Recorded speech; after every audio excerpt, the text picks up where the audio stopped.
Now, the Biden administration has a new plan for young pregnant migrants crossing the U.S. southern border.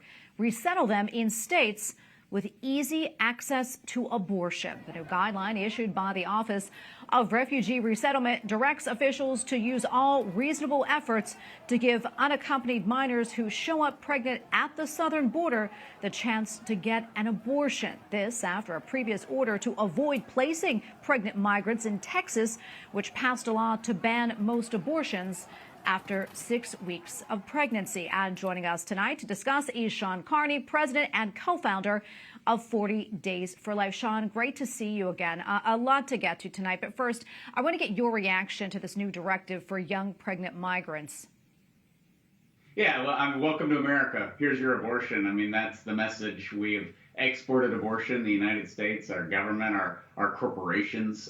We put pro familia in Latin America, and that is Planned Parenthood. 40 Days for Life is huge in Latin America, and it's Americans. It is white British and white American abortion doctors and abortion politicians going into wonderful, beautiful Catholic countries who love children, who love big families, and saying, you ought not breed. So it's no wonder when they come here, that's one of the first things that we offer. But to offer it to migrant children as your welcoming gift into our country is shameful and further shows how much abortion is a sacrament to our current government.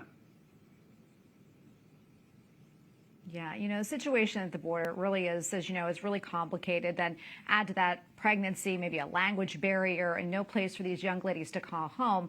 That said, how is abortion a solution for them, and what should we be doing? It's not. Abortion isn't a solution for anyone. It's certainly not a solution for a migrant minor coming into America. It's unbelievable. Planned Parenthood has done a lot of work to build abortion facilities on the border. We've closed abortion facilities in Southern California on the border, in Texas and McAllen, which recently closed. We've done a lot to counter them, but they see immigration as a breeding ground, pun intended, for abortion. And that's exactly what they do.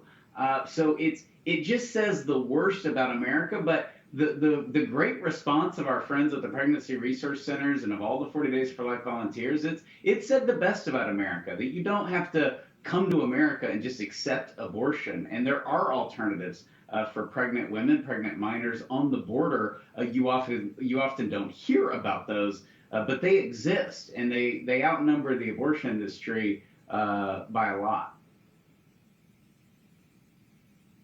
Yeah, and that right there is good news, Shawn. I want to switch gears here. I want to get your reaction to the elections this week, in particular the GOP candidates that did not fare as well as expected. I know that you blame it in part on the messaging about abortion. What do you mean by that?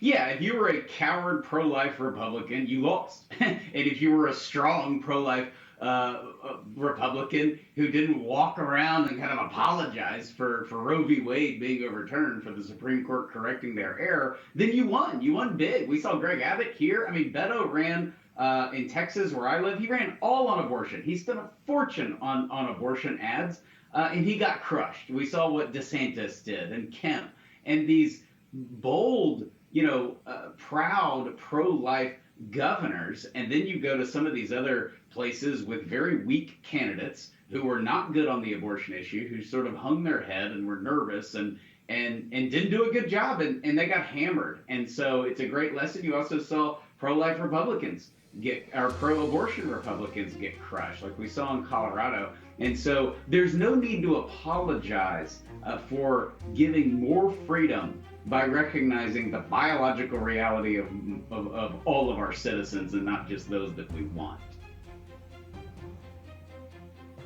Now, Shawn, we're going to leave it right there. Thank you so much, as always, for coming on. We really appreciate it.